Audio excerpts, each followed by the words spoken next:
তৃণমূল নেতা অনুব্রত মণ্ডলের বিরুদ্ধে আবার শুরু হতে চলেছে বিচার পর্ব। আগামী ফেব্রুয়ারি মাসেই গরু পাচার মামলায় যাবতীয় শুনানি হবে। তার আগে ওই মামলা সংক্রান্ত একাধিক চার্জশিটের কপি, বিভিন্ন রিপোর্টের প্রতিলিপি সহ 1 লক্ষ পাতার নথি অনুব্রতের কাছে পৌঁছে দিল সিবিআই। কেন্দ্রীয় তদন্তকারী সংস্থার একটি সূত্রের খবর, শুধু অনুব্রতই নয়, গরু পাচার মামলায় 12 জন অভিযুক্তকেই 1 লক্ষ পাতার নথি সরবরাহ করা হয়েছে। মামলার বিচার পর্ব শুরু হওয়ার আগে সুপ্রিম কোর্টের নির্দেশে অভিযুক্তদের কাছে ওই নথি তুলে দেওয়া হয়েছে বলে জানিয়েছে সিবিআই।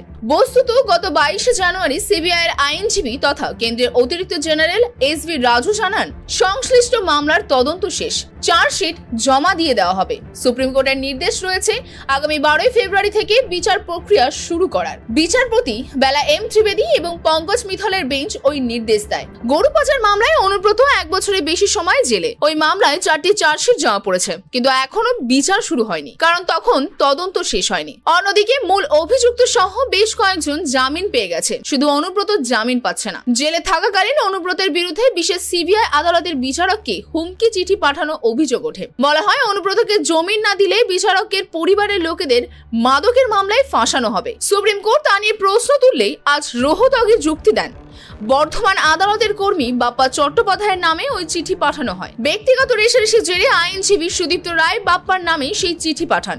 তার সঙ্গে অনুব্রতের সম্পর্ক নেই। সুদীপ্তকে গ্রেফতারও করে পুলিশ। অনুব্রতকে প্রথমে গ্রেফতার করে সিবিআই। প্রথমে আসানসোল সংশোধনাগারে রাখা হয়েছিল কেষ্টকে, পরে তিহার জেলে নিয়ে যাওয়া হয় তৃণমূল নেতাকে।